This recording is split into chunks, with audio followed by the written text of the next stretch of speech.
Thank you. Thanks a lot, Megha. I think Mr. Amol Gupta is still trying to solve some, technological problem. Though we have best technology, sometimes last minute they do give some trouble or the other. But while we are resolving that, just a quick, background for those who have probably not joined our yesterday's session. Um, the way we try to think about this theme, right? And why did we think about this theme? So over a period of time, we have been talking with the creators. We have spoken with various NGOs. We have been talking to various technology platforms, including the social media platforms, and of course the platforms which have curated content. The common theme running was that how do we protect the children, right? And when we say children in the Indian context, even for the online platforms, just to clarify, because internationally for signing up on certain platforms the age is 13, right? So that is one variation we need to keep in mind also sometimes. The second point, if you really see over a period of time, even the legislation has taken a note about the protection that is required for the children. So, not only children, after they are born, but even before they are born, because, when we started noticing the prenatal sex determination ads, right? I mean, those ads themselves are banned in India. So, right from the Supreme Court, the notice was taken that even those ads should not digitally, right? So, and then of course, when the child is born, what are the rights? And typically, in when we talk about children, we sort of look at them as a vulnerable population. The fact that society and the law needs to take care of themselves till they turn 18, after which, of course, they get right to vote, they get right to, right to marry, at least for the girls at 18, right to drive and the like.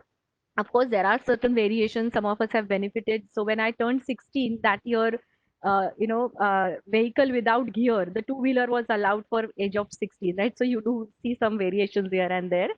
But overall, what we saw, even, interestingly, I want to make a mention here, the POSCO Act, which we are familiar with. Even last year, 2019, the act was amended not only to include, from when we say child pornography, not only the real individuals, but also animated, sort of version of children being engaged in any sexually explicit activity, that itself was not permitted. So, you have gone and actually thought through even at the animation level, right? So, with that context, we had a very interesting panel discussion where we saw, Mr. Maheshwari from Ministry of IT. We had, of course, Amitabh, who has agreed to join us even today, last minute.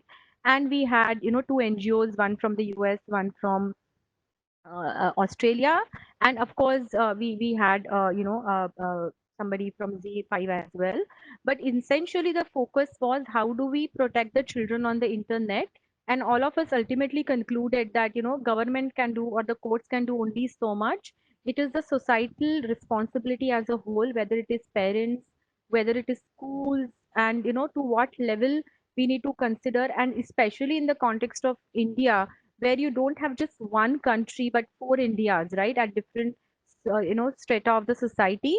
And how do we take that education, when I say education, even at the parent level, right to the grassroots level? So we did have some action points coming from yesterday, and then it is segueing very well with today's discussion, where we are talking about overall content. So we do have two creators here with us, because when you talk about child appropriate content, what does it mean? How do you visualize that? And of course we have Amitabh from an NGO perspective, who has been working on the ground giving his perspective. We have Shanta and Shweta, who will come more from a OTT platform perspective, what steps they have taken. And Mr. Sahai has agreed to join in. I know he's slightly delayed, he has requested us to go ahead, but Mr. Sahai joining us from Ministry of Information and Broadcasting, and we are expecting Miss Vani from CBFC as well, as we get into the discussion. With that little background, I thought it is important, those who have not joined yesterday's panel but joining today's panel, to give that background. Now let us talk about content here. And though I may be reading fact books about law and all of that, I really enjoy watching cartoons. Okay, and when I say cartoons, I'm, I just for relief, I do watch most of children content on the OTT platform. By the way, but my son had a complaint. He wanted to watch Shark Tank, but in the children's profile, he says Shark Tank is not available. Right? So why is that? So I mean, so we will deal with some of these questions as to how do the platforms look at things. So let me start with the creators. Amol, do we have you back or okay, I don't see him on the screen. So Mukesh, you may just want to figure that out. But let me start with Ashish. I think Ashish, we did have a good discussion this afternoon as to, how do we look at children in the Indian context? I think you have done some thinking about it. What are the age, sort of, how do you see the categorization of children? How you have seen that evolve? And then, of course, when you talk about age appropriate content, how do you look at it as a creator's lens? And you have created amazing brands for children. And again, we are not necessarily discussing children when I say kids, but of course teenagers as well. So over to you, Ashish, with your thoughts as a creator. As in when I create content, I spend a lot of time researching about the subject and appropriateness to the target audience. For the last few years, maybe a couple of decades or so, while we were creating content, we had very unique ways and means of looking at things when it came to India. Initially, I created content for Walt Disney, Sony, DreamWorks, and Warner Brothers as an outsourcing, studio. So we had a lot of learning from the do's and don'ts for the kids segment, especially when we were creating content for Disney. I created Higglytown Heroes for them, and then Mucha Lucha for Warner Brothers, and so on. But most of the time, it was relating to the broadcast, and the broadcast was, kind of uh, from 4 years to 14 years is something that was recorded. And we always felt that this is, too big a kind of a gap for creating content for the segment of 4 to 14 itself, because the kids change their habits, kids change they grow over the content so quickly. So we insisted with Bach that we need to include 2 years plus. And of course, measuring 2 years plus is quite difficult, because although the preschool segment is the largest segment that we have in this country, uh, we now have requested that we need a breakup between 2 to 6 or 2 to 5, and then 6 to 10 or 11, and then 12 to 14, so that we can actually have an appropriate data, and we look at the content created into that particular perspective. The second thing was that whenever we created original content in India, the challenge was that most of the content was always targeted to the boys, not to the girls, and that's one of the segments that went missing, and that's why we realized that after the age of 10, 11, the girls were shifting uh, to uh, to GEC and watching GEC channels with their mothers. So I took an initiative and started making girl-specific content called Maricom Junior. So we signed up with Maricom, and we are creating a girl-centric content, and it's a large amount of value addition. Uh, but so to say, at one point in time, we need to really see on a single channel, there were different age profile content was being run at different timings. And for many of the parents, we realized that you just switch on the television and leave it to the programming director of the channel to, give the content flow to them. But eventually, we had segmentation like Sonic was launched, and then we had Nick Jr., we had, Disney Playhouse, and a lot of other, preschool channels launched. And that's where the segmentation really happened. But my experience with the OTT is that it is much more finer and much more refined. But there has to be a gateway that the parents need to open up, at least till the age of, uh, 12, 13, and then leave it to them. Uh, but I think that whole education process for the parents is much required. In fact, in the urban areas, I think to quite some extent, the parents are careful about that. But I think as we expand the space, we need to be a little more careful, and there has to be a little bit more education to the parents also as to what the kids should be allowed to watch and what not. So I think while creating content, of course, we involve kids in a big way, because every single stage that we create, including the story to script to character design to the voice, we do the pre-test with the sample kids, and we don't use to do the test with the same set of kids all the time. We bring them on and off so that we know what they like and what they don't like. And I think creating animation content is a time consuming thing, but as we move forward, involving kids in creating content is extremely important, and I think that's something which has been a great learning. There are quite a few other learnings, and we will discuss is that as we move forward. Great. Thanks, Ashish. One interesting thing that you mentioned about, content targeted to girls and content targeted to boys. Now, I mean, whether right or wrong, but probably, that gender neutral mentality, is it there or not there? Just to give an example, one of the cartoons, not Indian, but some other cartoon, I was watching with my son. He was tiny, and some comment was being made, that about some, oh, you're a girl and something something. So, I asked my son, do you find something wrong in what is being said?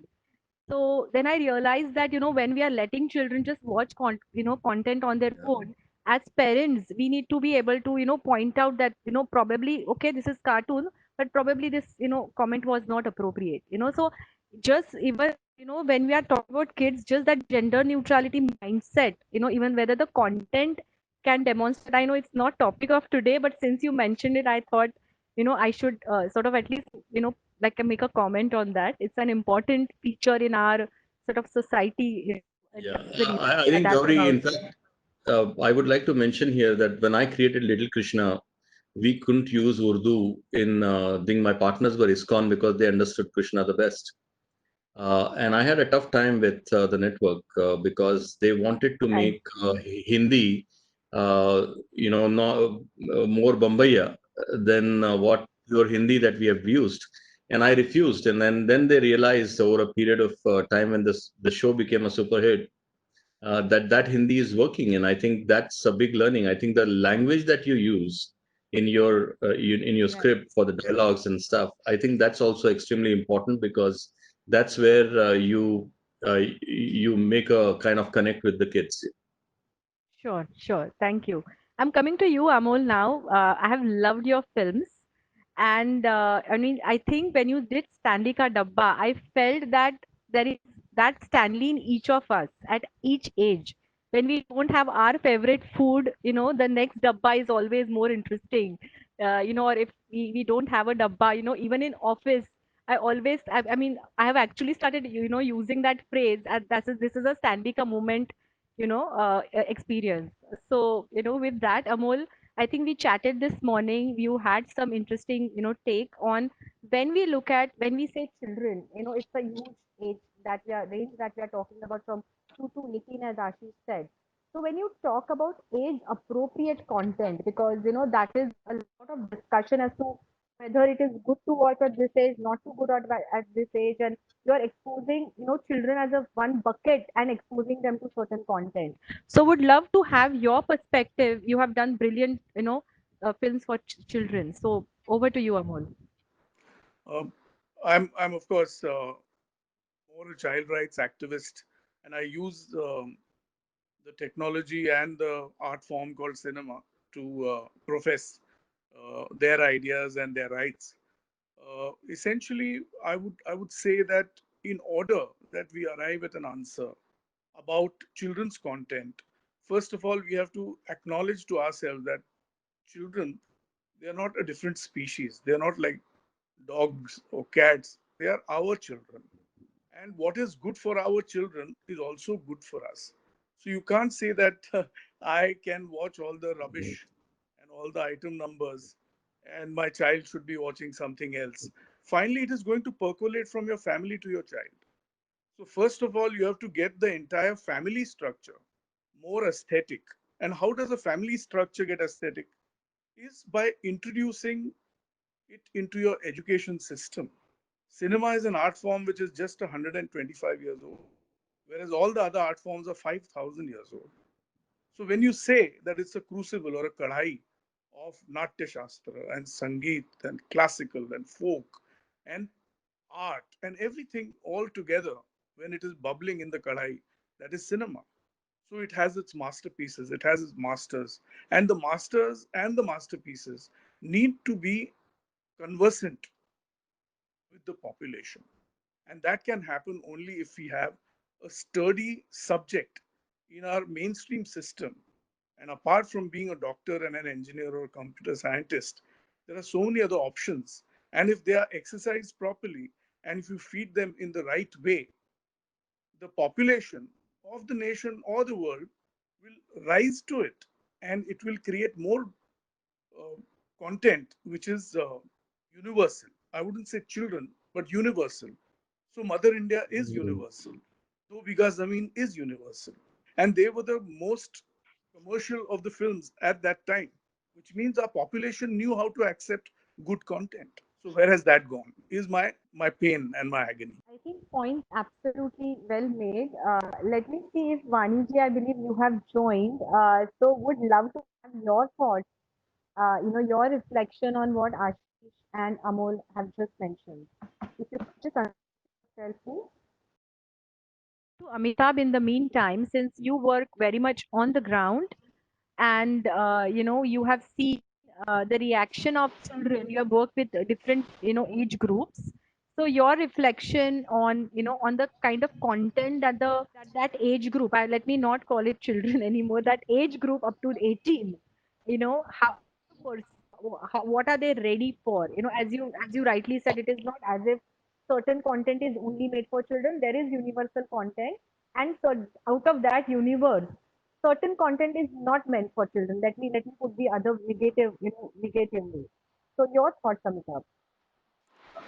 Well, Ashish ji is here and Mr. Amol Gupta is here, and I'm a fan of the work they do. And Stanley Kadabba, to you in person, sir. Please make version 2, 3, and 1 million, because what he said about universal content, that is it. The age group appropriation comes from a very different thought process, and art comes from a very different space.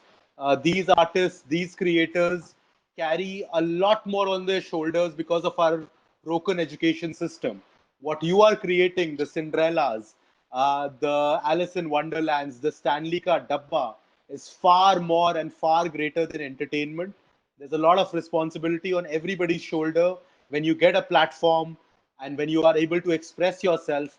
Your expression is carried across the country, across cultures, across age groups. Age appropriation for India is a very, very difficult task. We've been working on trying to create a system which is sociologically, scientifically, as well as educationally appropriate. And it is a very difficult task because a 5-year-old Delhi kid is very different from a 5-year-old Delhi suburb kid, is very different from a 5-year-old Delhi uh, village kid. And when I go to Mumbai, it all changes as well. So it's a difficult task from that perspective.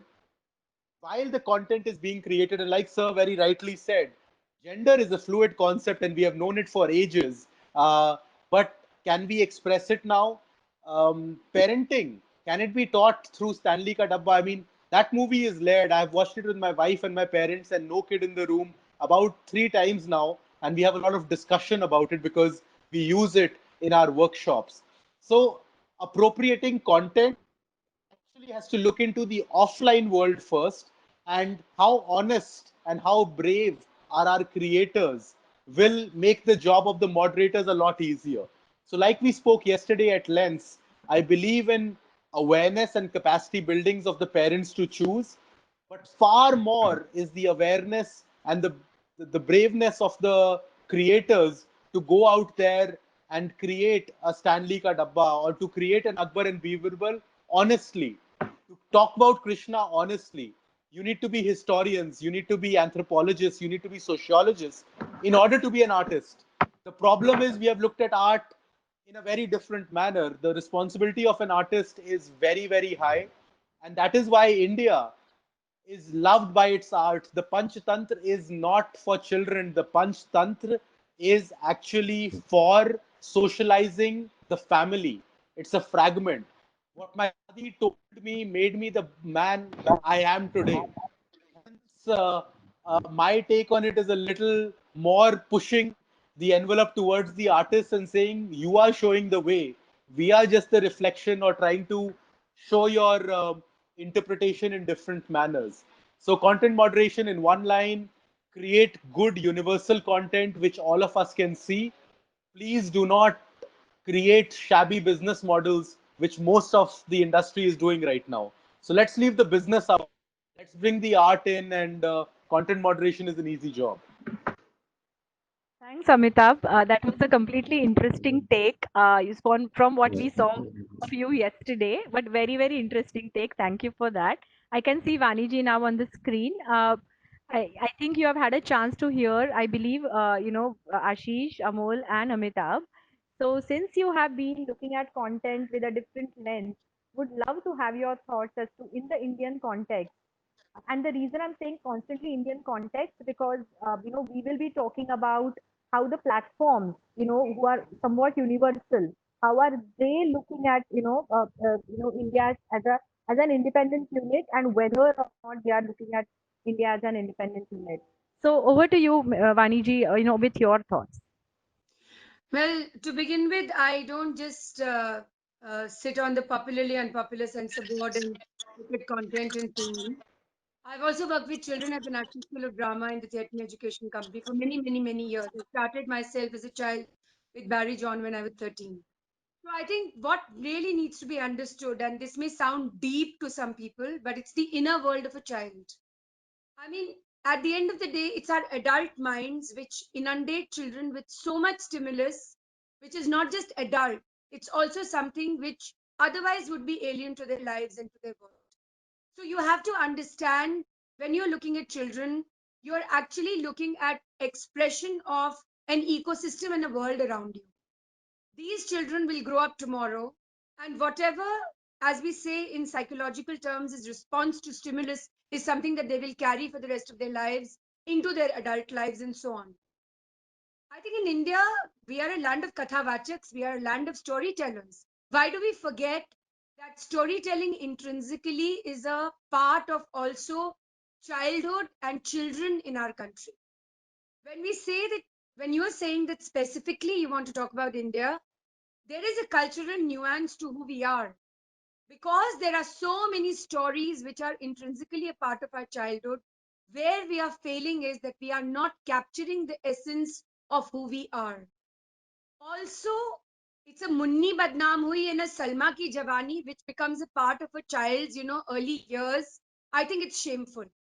And it is shameful for the adults that we are, the kind of content creators that we are, and the kind of absolutely flawed storytellers that we are exposing our children to this kind of I mean, I don't know what to even call it. You call it item numbers, I absolutely call it something else.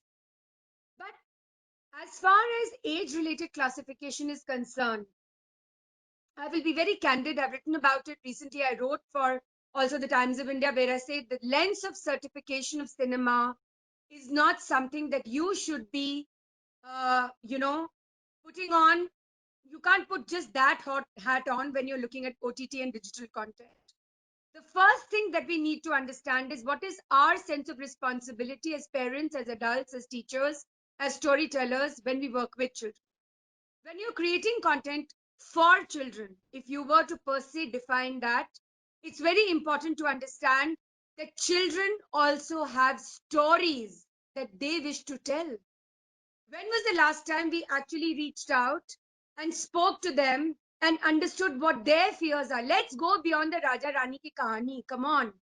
Okay, fantasy is very much a part of their lives. But why are we not looking at what their trials and their tribulations are?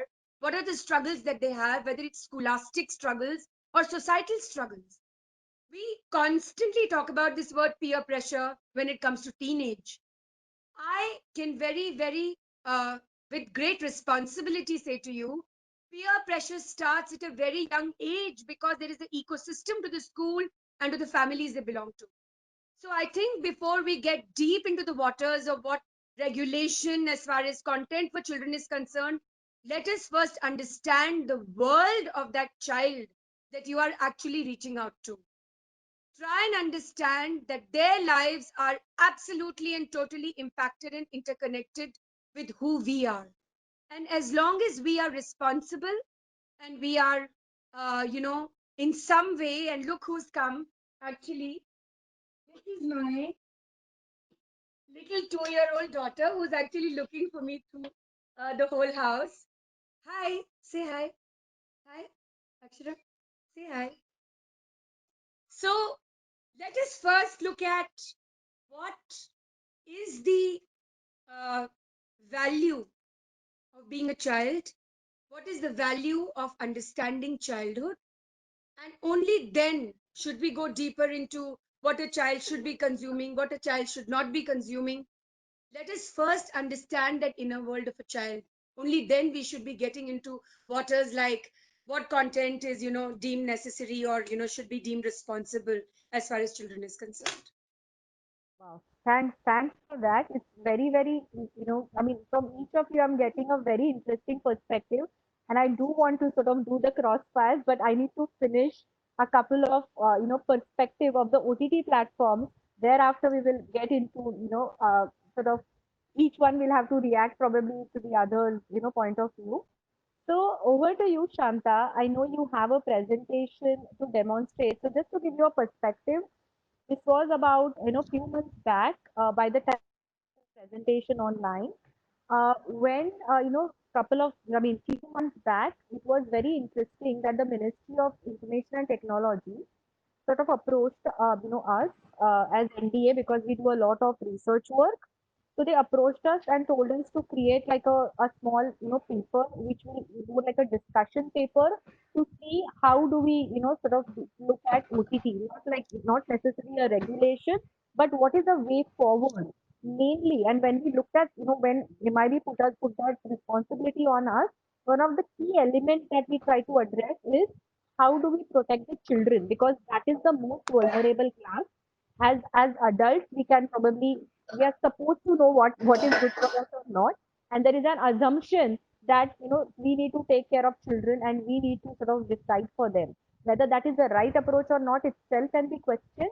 But we realize that internationally also a lot of work has been done in this regard, and the different platforms have taken different approaches for protecting the children and creating responsible parenting.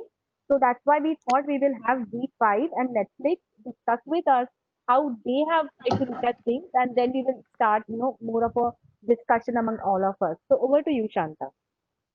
Thank you so much, Gauri, and thank you for inviting us to be part of this fantastic discussion.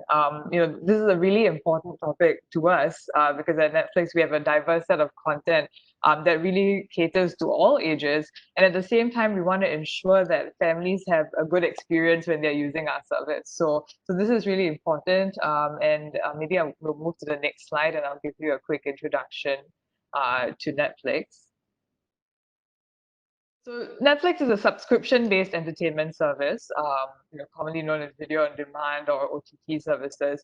We don't have ads, and we really focus on providing a wide range of content and giving members that choice to choose what they want to watch on a wide range of devices as well.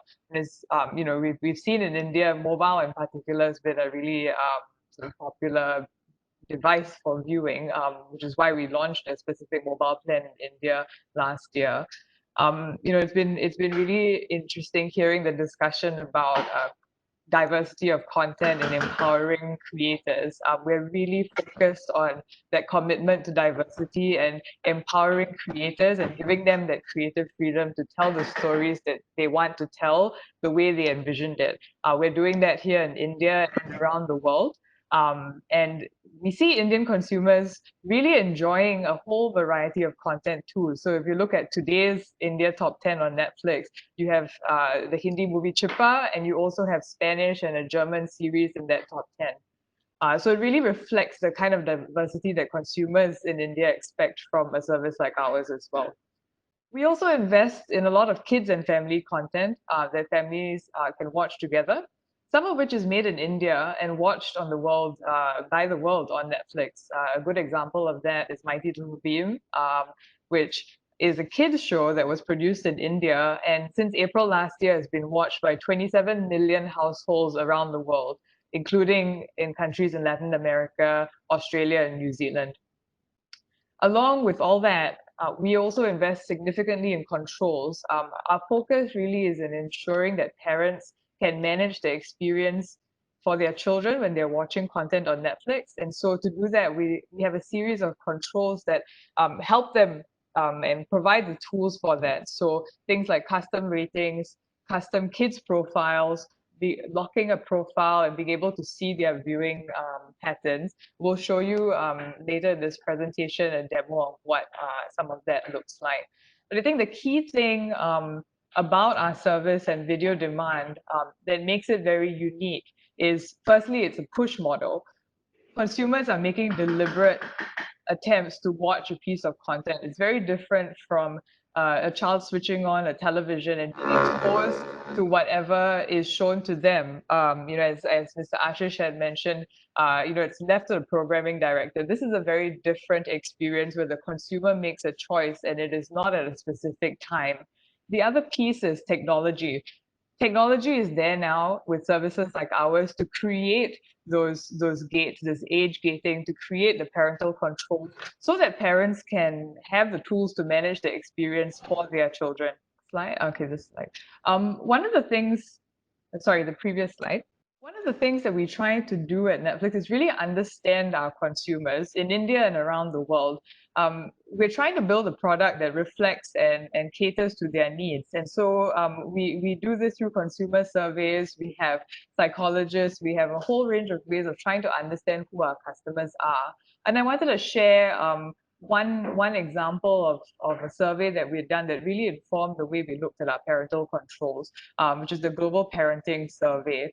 And as you can see from this slide, there are a variety of parenting styles that we see around the world. And even in India, we saw a variety of preferences when it came to parents and how they think about content online and how they want their children to engage with content. The biggest group in India we saw were pedagogical parents who really wanted to lean on technology for their children to get the best out of their worlds, to focus on educational aspects of technology. But there were also groups in India who were Velcro parents who really wanted to protect their child's experience, who made all decisions about the content that their children were going to watch. And in contrast, you also had free range parents who really gave their children a lot of independence to make decisions for themselves. So even in India, you have a range of parenting styles and needs. And what we've tried to do is build a product that really caters to that and gives flexibility to parents to manage that experience. So I'm going to just take you through in the next few slides and examples of what our parental controls look like. Next slide. First of all, we have a profile hub. Netflix allows you to have up to 5 profiles on one account so that everyone in the family can be part of the viewing experience. The parent who would manage the account is able to manage all 5 profiles on a specific hub, and any changes to the profiles is password locked.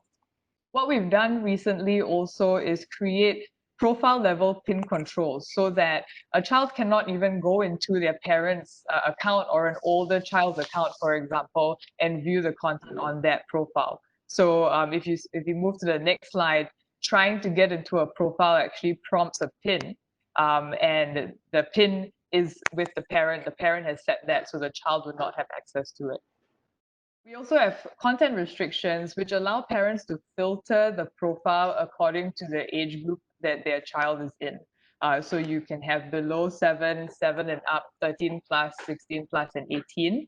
You can also restrict specific titles from ever surfacing on the child's profile. So if there's a specific show that you absolutely do not want your child to watch, even if it's rated suitable for that age group, you can manage that experience.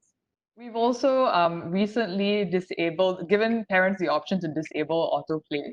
And we've definitely heard, about kids constantly watching, and we want to ensure that there is a break in the experience. So disable autoplay is another feature that we have enabled.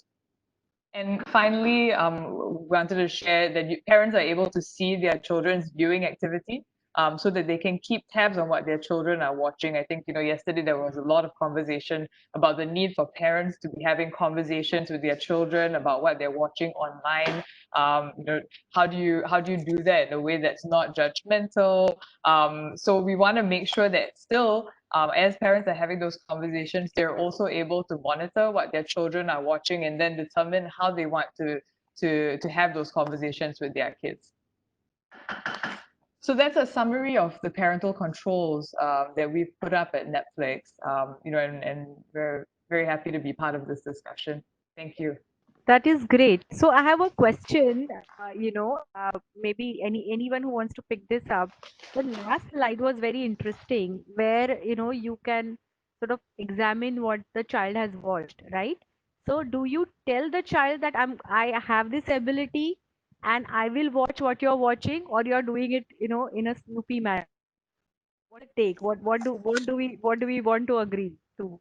Well, And I'm probably not the expert on what a parent should do, but I think this is, again, every parent has a different approach with their children, right?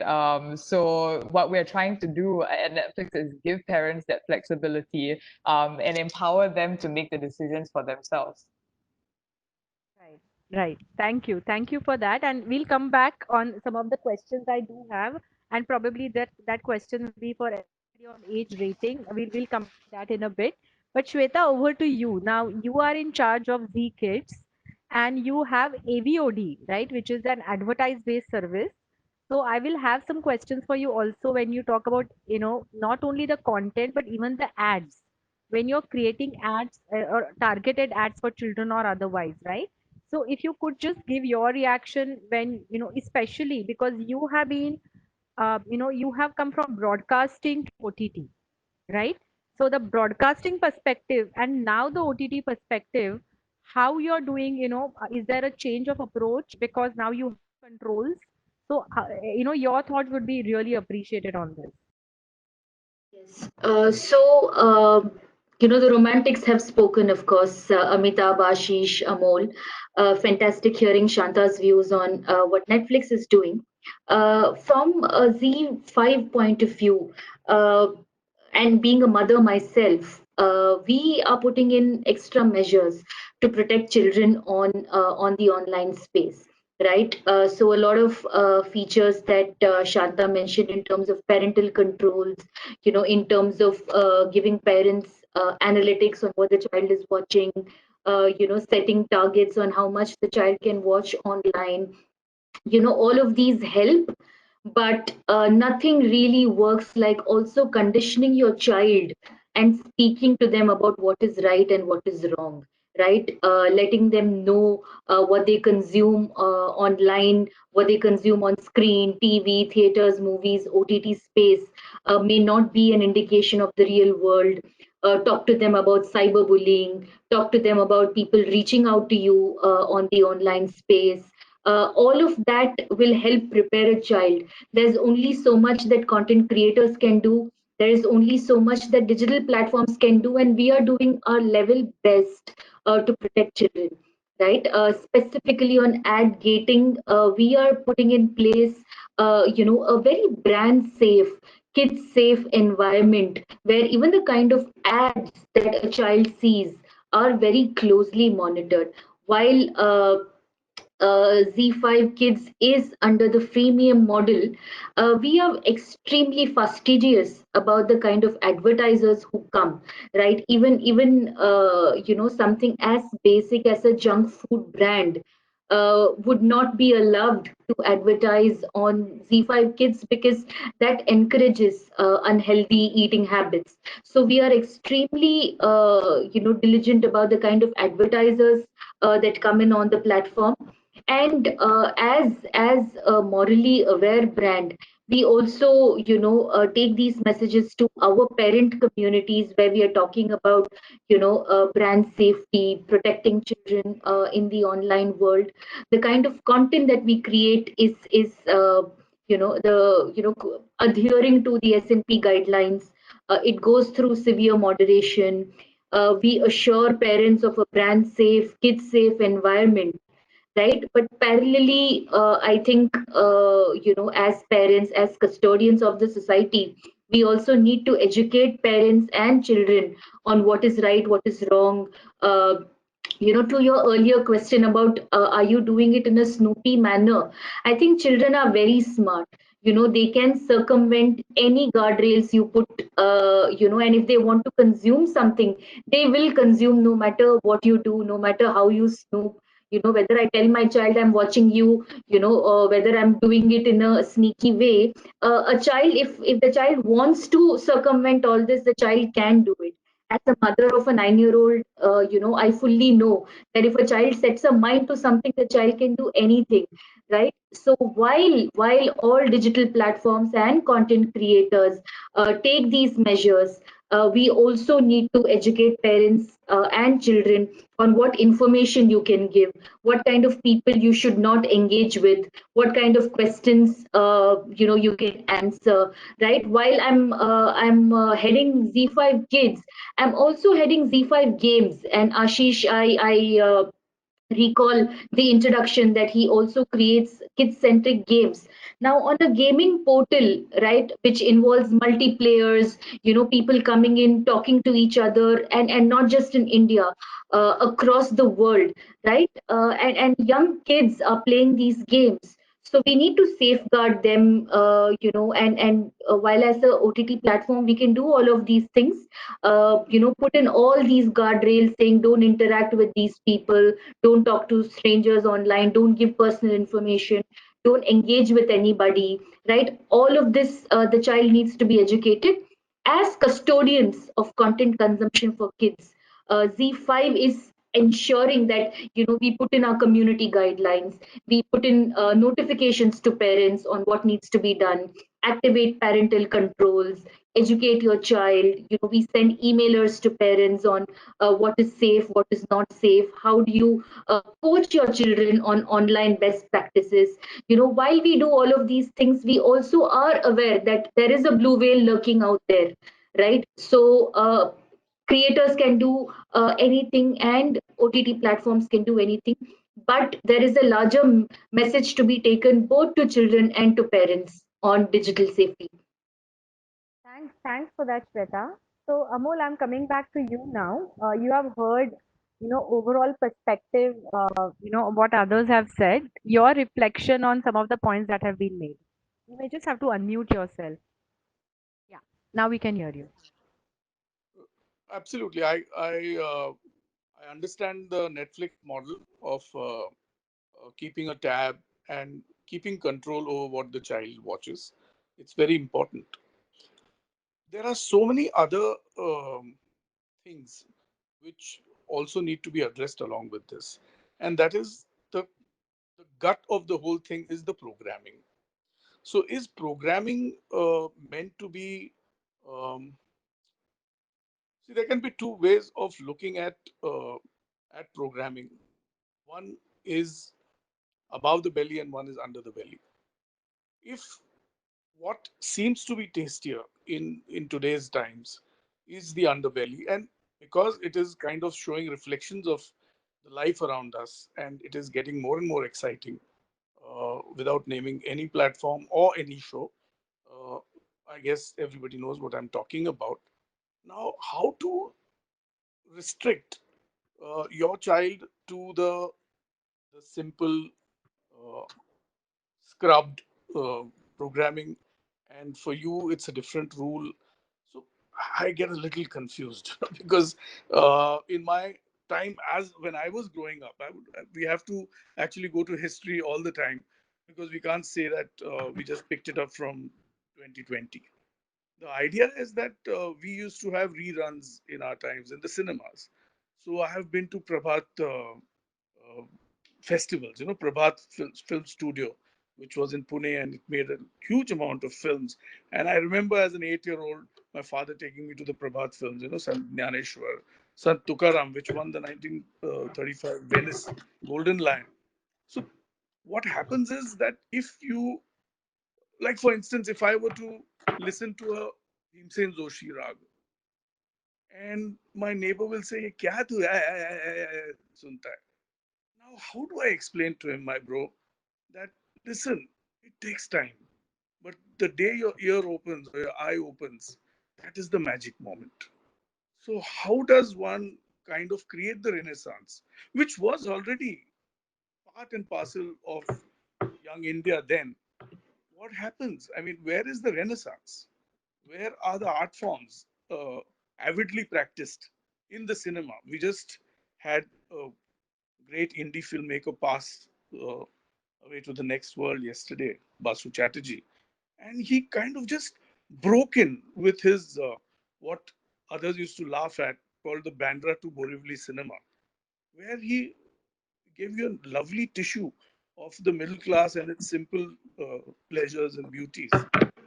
When other films, larger films, were talking about smugglers and cops and this and that.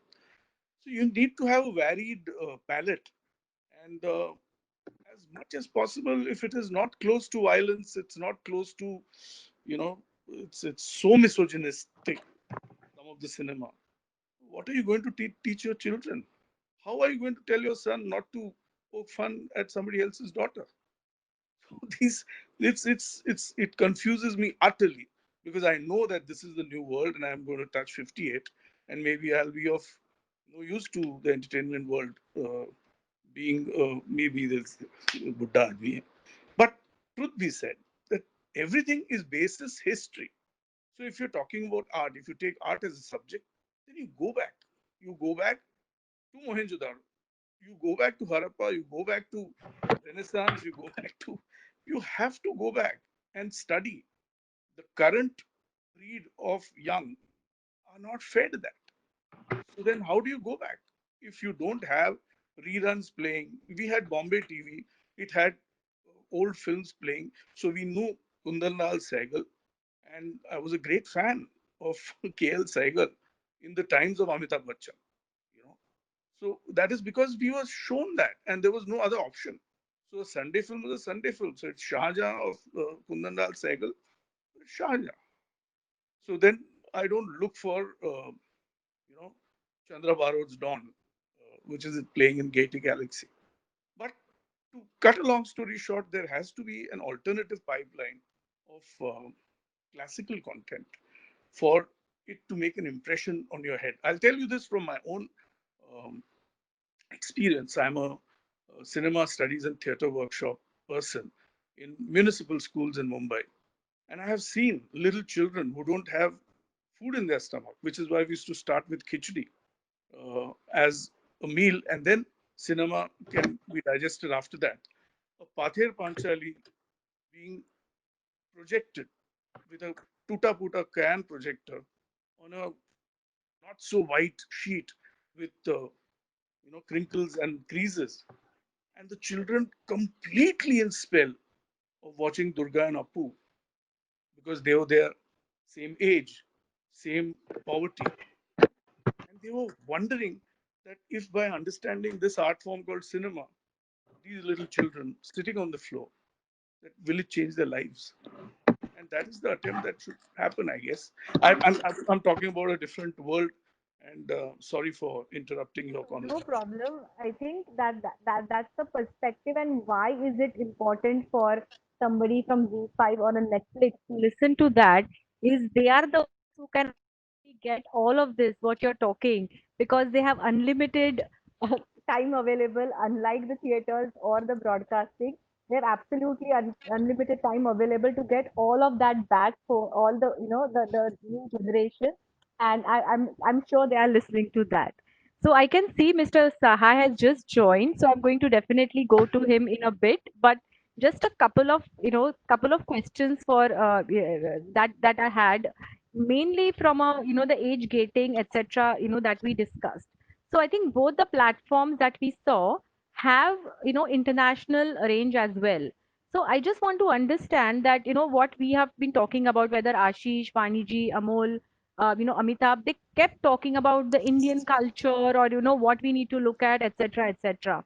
So I'm sure you would have seen internationally. I'm sure India is not the most conservative. We do have freedom of speech and expression. We do have unlimited freedom. Of course, not unlimited, with certain caveats, but we do recognize that, our courts have recognized that, right? So would love to have your perspective, Shanta, on how do you see internationally and versus India in terms of this difference about categorized content. Hi. So we have taken a country-specific approach with our ratings, and the Indian ratings on Netflix is very specific to Indian sensibilities and sensitivities. And I think that there are differences with this around the world. Even when you talk about appropriateness and what people consider suitable content, it really differs by culture. I'll give you a few examples. We were talking about Bahubali. Bahubali on Netflix, when it came to Netflix, it was 13 plus, and Bahubali was a film that was enjoyed by families all across India. In Singapore, for example, it was 16 plus because it was considered a little more on the violent side, and so it needed to have a higher age rating. A show like the OA is 18 plus in India, but it's 15 in the UK, right? And when you look at different factors, there's language, there's violence, there's so many different factors, and depending on the culture, some sort of look at violence more sensitively than others, So we've tried to take a country-specific approach to this to reflect the local norms. Okay, let me just see. Okay, by the time he is able to unmute, Vaniji, I think you came out with a very interesting thought process. So, would love to have your perspective to what others have said, including some of the things that Shweta mentioned. In so far as even advertisements are concerned, right? Because I mean, honestly, as family, we watch ads together, and there has been no deliberation other than some of the ads were allowed to be shown only after a particular time, and there was some controversy around that. But would love to have your perspective on the advertising aspect, because of course whether it is AVOD platforms or otherwise, ad also become important facet to be dealt with. You see, one thing which is very bizarre in advertising is that from a diamond ring to a shoestring, a child is selling everything. One is you look at the response level and the reflectiveness of the campaigns that you see. They're hoarding, screaming, full of all kinds of bizarre images, which impact a child's mind. But children themselves are almost one of the most often used products, almost like objectified. We talk a lot about objectification of women. We don't talk enough about objectification of children. We objectify them day in and day out, and then we say, oh my god, what is this playing out, and my child is watching this. Why are we so hypocritical and diabolical when it comes to our own lives and what we consume, and how we look at advertising and content in the world around us, and how we immediately disassociate when it comes to an impact zone of a child? This is the kind of hypocrisy we will have to cross to begin with. Number two, you must remember that we think sitting in large rooms talking to each other, a child is sitting, in a corner, and is not really paying attention to that. The most responsive and observant lot of people societally are children. They could be sitting in a corner and they could be listening to absolutely adult conversation, even a whimper or an expression on their face. And this goes into years of work that I did at the NSD, at the National School of Drama with Children.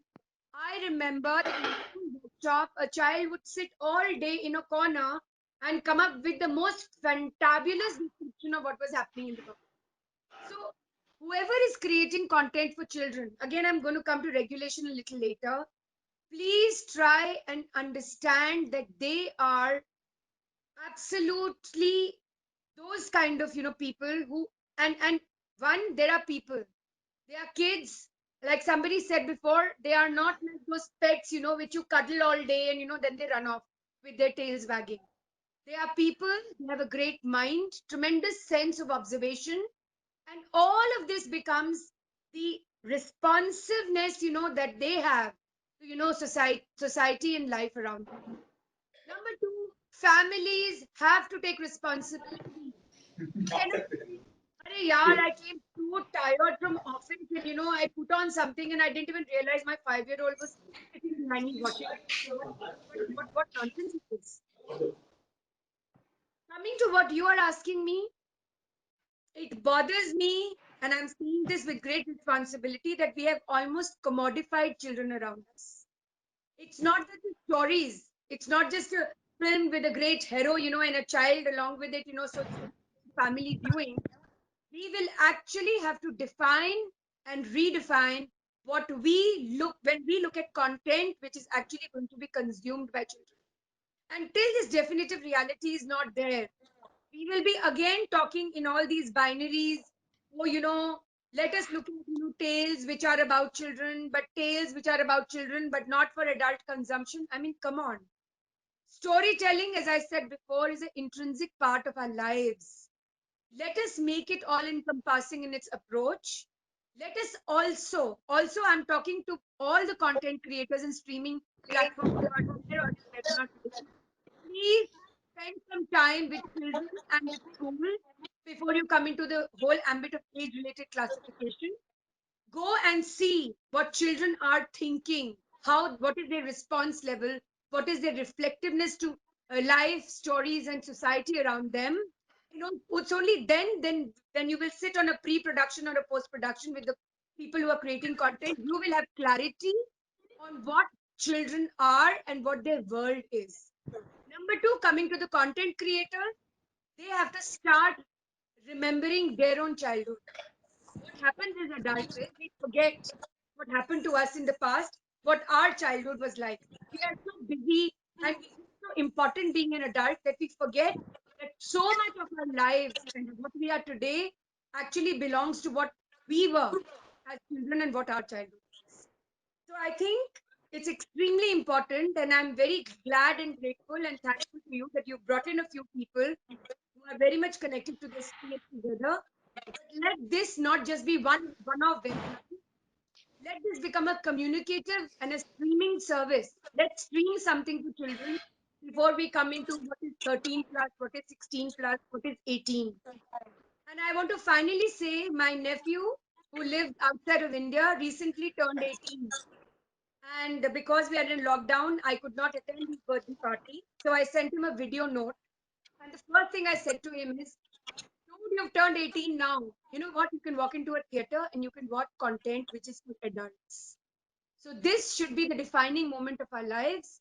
If we take that sense of responsibility, what is for adult viewing and what is for an under mature or a non-mature audience, if we will become responsible and aware about what this content is like, I think there will be no question of looking at classification. I think that really segues into my question for Mr. Sahai, or maybe his. I know he was he was actually going to do a keynote for our session, but he was held up. He's back, I think. Mr. Sahai, are you here now? Yeah, I'm there. Can you hear me? Perfectly, sir. We can hear you perfectly. If you just unmute yourself again.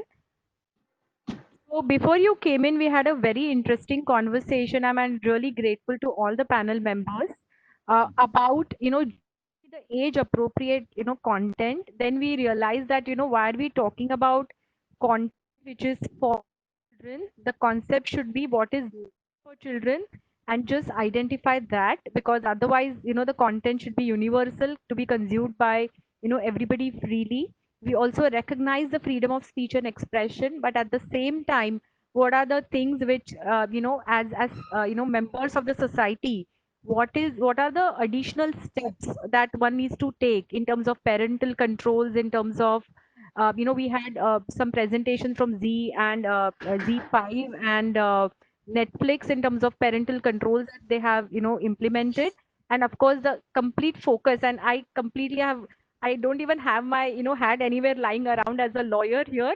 I was completely in terms of storytelling for the children. So but let me just get back, and with a little bit of on the regulatory side, we've been talking with with the industry, and we have had conversations with you as well in terms of the type of responsibility that as an industry one should demonstrate. uh, let's keep the legal position aside, because law is simply one of the tools that the society uses to checks and balances, but more as responsible society, as parents, as school, as creators, as platforms. Would love to have your perspective when you are sitting more like a regulator, but at the same time, raising kids. So how do you believe that a regulatory, framework and all the other stakeholders I mentioned can, very well work together? Would love to have your thoughts, sir.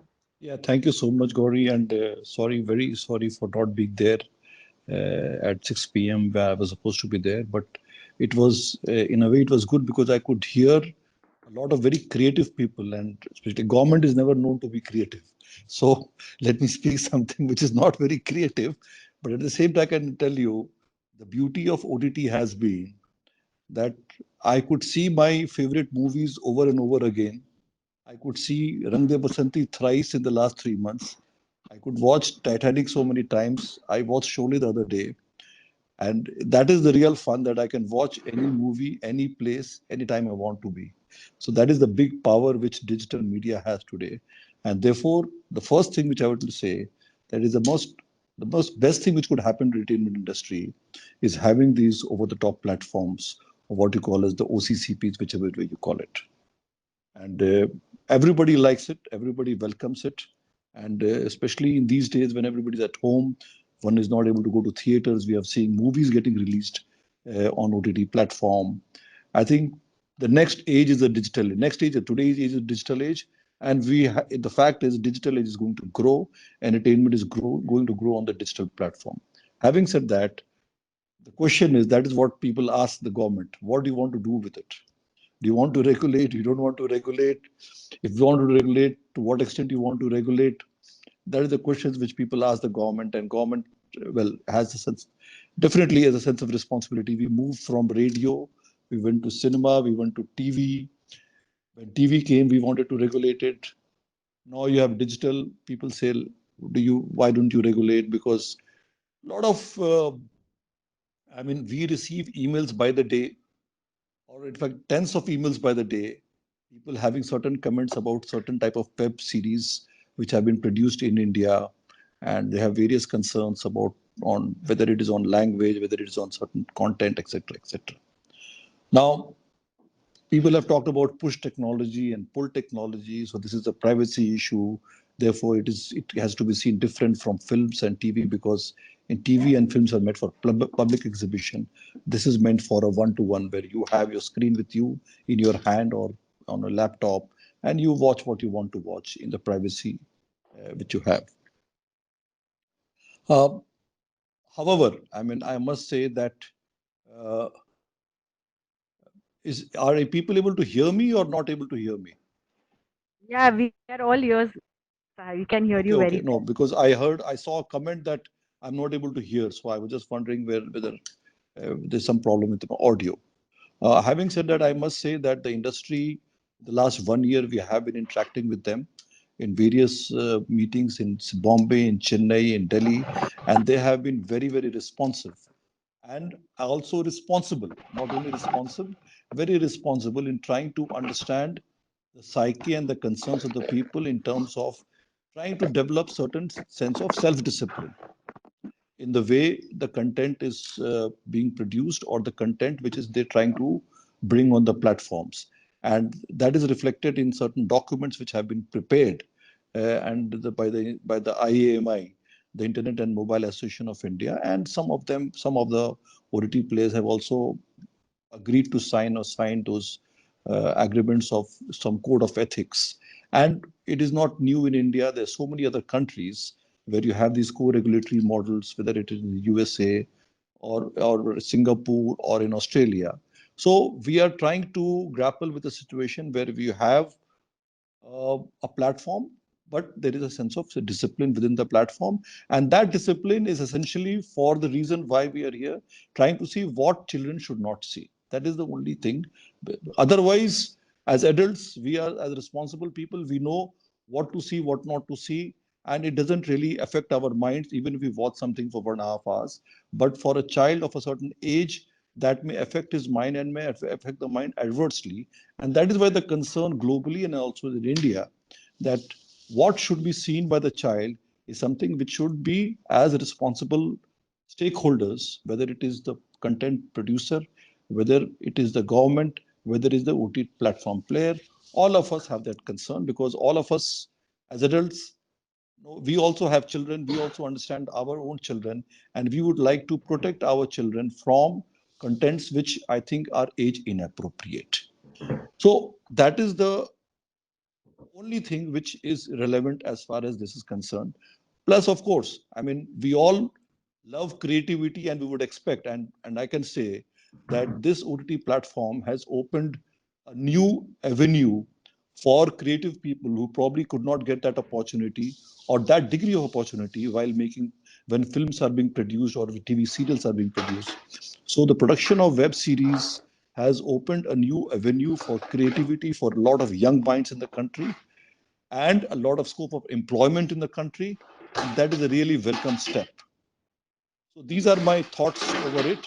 I'm really, really thankful to all of you for having given your views. And as somebody was mentioning, that there should be a continuum of this, not with one single of web seminar. We should have more of it, have more discussions. We also need to bring in people from other countries as to what is happening in other countries and what best we can do together. Thank you. Thanks a lot, Mr. Sahai. In fact, yesterday we did have, a perspective from an NGO from the US and an NGO from Australia, and I'll be happy to share the video with you. It was not, of course, necessarily on the OTT platform, but generally, how does like 7 steps of parenting? It was a very interesting conversation, so we'll be happy to share those details with you over a period of time. So I think we are slightly beyond time, but the discussions are very much very interesting. So I'm going to take the liberty of extending this for a couple of few minutes. And Ashish, would love to have your perspective. When you talk about the point that Mr. Sahai made, and whatever all rather everybody else. So is there any study that has been conducted to your knowledge, or is there a need? Because as Amol has been saying, whatever I'm remembering is from my childhood. Or as Vaniji said, okay, we just should go back and think how when we were kids. So and that there are all the all the time jokes made. I mean, recently I mean, completely digressing, but I really loved it. So people, they say that we had to read below below a street lamp. That's how we studied. So the guy said that why didn't you study during the day, right? But that is a joke, but those days probably because they were working throughout the day, right? So I mean, in the Indian context, what is the is there any study made when you talk or age appropriate content? Because we may be coming from a slight set of our own and when we're looking at kids. So do you have or So do you believe that there is a need to conduct such a yeah, so let me tell you a few things very clearly. In fact, when we were kids, our parents exactly knew. My mother was a teacher, and so all the female members in our family were always teachers because we owned two schools in Nagpur. And I stayed in a joint family of 97 people when I grew up, and then we split into three houses.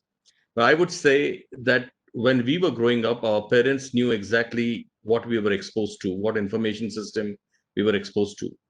Whereas, as the globalization happens and as the digital world is growing, in the present scenario, the parents, it's very difficult for them to really know what their kids are exposed to.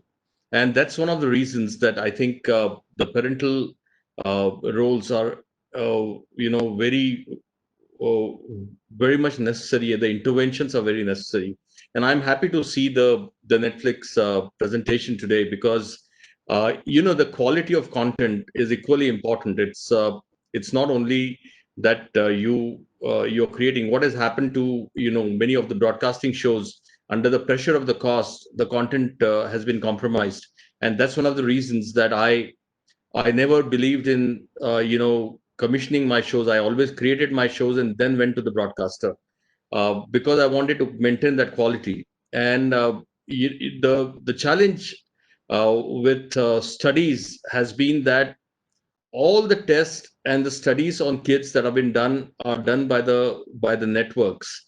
And there are certain great presentations. We have certain presentations from the BARC where we have done the study, but every time we create content, we do a large amount of study. We travel to various markets, and that teaches us a lot of things, that what kids really want, how to create a content for the kids. And I'm waiting for the day that the animation, I would say, graduates in India from kids genre to the family entertainment genre, because what Amol was saying is about creating great cinema for universal viewing. And the same goes, because it's when you are tagged as a kids genre, it's so difficult for you to tell certain kind of stories. And that's why I'm creating war heroes and all, because we want to actually involve family audience into the whole space. But the studies always showed that the kids, the urban kids, whatever they want to watch, even the rural kids wanted to watch the same things. So don't live in that kind of thing that the kids want something very different. They actually wanted to watch exactly the same things. But what happens is that the the access for these kids and the guidance for these kids is not there. I would say when the schools are conducting parent teacher meets, I think the intervention has to be made there, by some of the presentations that Netflix made. I would love to actually go to Netflix and take this presentation to several schools where the parent teacher meets are happening, and guide them, because the content that goes to kids is building the foundation. And I always believe that it has to be entertainment, and it has to be also education. And I would like to request most of the parents, whenever I speak to them, don't use the television or the content viewing as babysitting. And I think, unfortunately, in many of our surveys, it has come forward that parents didn't have time and they used it as a babysitting tool. And I think that's something which is destroying the whole process. So I'm happy that, more the growth of OTTs are there and we have a controlled viewing. The babysitting aspect would be much different, and it can be taken care of, because people, then the kids cannot waver into different directions. And I think that direction is extremely important. And as we look at that direction for the parents, even for the content producers, we need to actually research and not depend completely on Bollywood ideas to percolate down to the kids, because Bollywood is already there. The Indian cinema is already there. What's the point in getting that to the same kids? In fact, we need to be more innovative. And I think more opportunities for the content creators, because OTT would look at it differently than what broadcaster was looking at it. And creating cinema for kids in India, I have created one very expensive one, but to release it's a nightmare. So I think OTT is a great opportunity for us, where the quality can be up and India can get great stories. We have a lot of creative and the design potential still not explored. And I'm really looking forward to creating content for the OTT. And when it's not going to be used in the babysitting way, I'll be the most happiest person. And I think it's the way to go forward.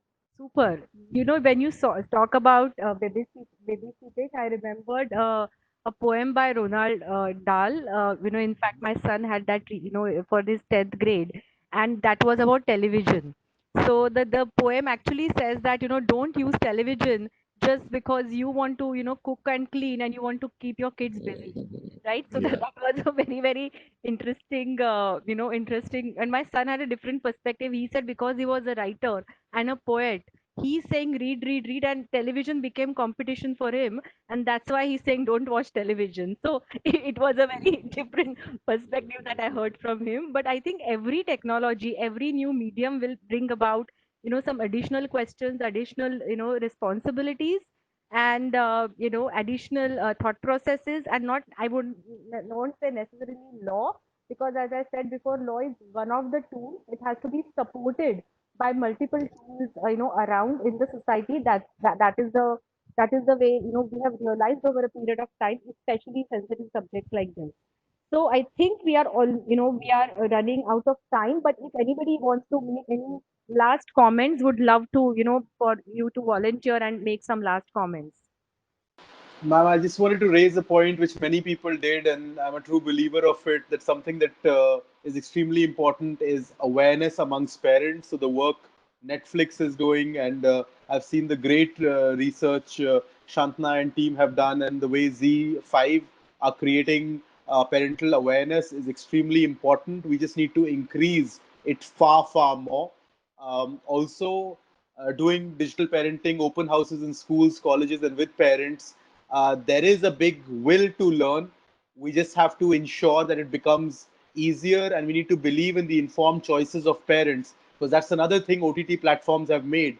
They have made choices easier for families, individuals, and kids. And last but not the least, when it comes to parenting, and when it comes to exactly what Sir said, that it is not babysitting.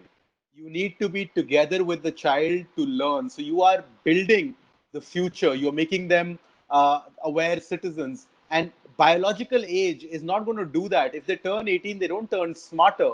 It depends on what happened in those 18 years, those 13 years, those 5 years. So the conversation with the child is the most important part. The information that they will get from the content creators, it needs to be interpreted by the parents. Hence, parents, their awareness and capacity become very, very, very important. And that is where all stakeholders, the creators, the platforms, and the government become an important player. So, awareness, capacity building are the two takeaways that I would like to push through this discussion as well. Great. In fact, that's exactly what Mr. Sahai was suggesting, that let us not make this like a 1.5 hour webinar. But as I said even yesterday, let's make it a movement, right? The discussions have to continue in different platforms at different perspectives. And, the more people contribute to this discussion, the better, outcome that we will have, and the better tools that we will create for the society. Anyone else would want to have quick comments? I'm sorry, but by the time, yes, yes, Vani ji, please go ahead. One very small last comment that I really believe is one thing which really bothers me personally, not just as a CBFC board member, also as a mother and somebody who's worked with children, is violence. And now we are talking about age-related classification, but nobody has mentioned the word violence. Let me tell you, explicit content and all those other kind of things, of course, have an impact, but violence is something that actually has such tremendous impact on impressionable minds. I think this is one thing when we are looking at age classification, we should be very, very aware that the way we look at violence and the way it impacts children, bodies, flying here and there, brains split apart, and that kind of gory stuff, it definitely has an impact. And it always bothers me that this discussion never goes forward generally, that how violence and cinematic violence and its portrayal tremendously impacts children. So I think if this is one of the first in the series, this is what I was saying. We must look at what are those various factors which have Sure. tremendous impact on children and how they consume content. We should also deconstruct all of those and maybe do one each, each time. There are so many of them. It will only give a sneak peek, to content creators and to streaming services as to where the story goes forward. Yes, OTT has tremendous outreach also in times like these when we are in a lockdown. I think the kind of eyeballs they have right now, they've never had before. So all the more the reason this discussion should become more collaborative, more collective, And as I said, the world, the inner world of a child is what we really, really must, look into before we start looking at what we are making. Thanks a lot for that. I think we anybody else? Otherwise, Oh, I was going to make some closing comments. Vani, just on a lighter note, uh, it's so difficult that watching news in front of kids has become a big issue in what you're trying to say. It's a big challenge today. I just wanted to take a few seconds. I think from what everybody has said, I believe technology is while it's a double-edged sword. We are talking about protecting kids online. We are talking about protecting kids on what the kind of content they're watching. I also believe that technology is a great enabler in protecting them, right? Elements, especially on the OTT platform, like disabling search for kids, personalizing the kind of content. Mr. Gupte spoke about programming. It is a very pertinent point because through personalization, through recommendations, we are able to curate a certain kind of content. The recommendation engine realizes that the parent has activated a child lock, parent has activated a parental control. You serve a certain kind of content. You program it in a personalized way where you know that the kid is of a certain age. You gather attributes, all those attributes, all of those features that technology can enable will go a long way in helping us regulate the kind of content that kids watch. So that's where I want to end at. And OTT platforms have that responsibility, and we are taking it very seriously to create a safe space for kids online. Thanks a lot. A lot to learn, when we are looking at as lawyers, right? Because as I said that I almost forgot my lawyer's hat today, but if I have to think, from that perspective, a lot to learn to understand that there is an ecosystem. When we are looking at anything, how can you create an ecosystem, an enabling ecosystem, as you rightly said? And as we always say, the way we explain in our firm that every new technology brings it with itself a new legal, tax, regulatory, social, cultural, ethical issue, right? And how, as a society, we will solve that issue, will show our true character as a society, right? So I think, I have made a lot of notes in my notebook while all of you were speaking. But I think I take everybody's point that it is not a one-time conversation. As Vaniji said, whenever, and we are happy to sort of be, with Kiki, get into that conversation to see, okay, for each type of content, how do you think for children, right? And then do that deep dive. Would love to do that. Would love to be part of that discussion. And with that, I will call for the close of today's session. Though I would want to definitely continue this conversation. It's very interesting, but I would request Leena. I can see she is here. Really thankful to FICCI. Within a 1 week's time, they really agreed to come on board. Thank you to Amitabh and Ashish to come last minute, and thank you for all the other panel members to be here and participate in this conversation. We have lost Amol somehow. Hopefully comes back before we sort of say goodbye. But Leena would love to have a few words from you, please. Hi, good evening to all of you. In fact, it was a pleasure having all of you in the 2 days that we've spent on discussing this. And I think we'll take this forward with the ministry and with the other stakeholders in the industry and look forward to many, many more interactions like these.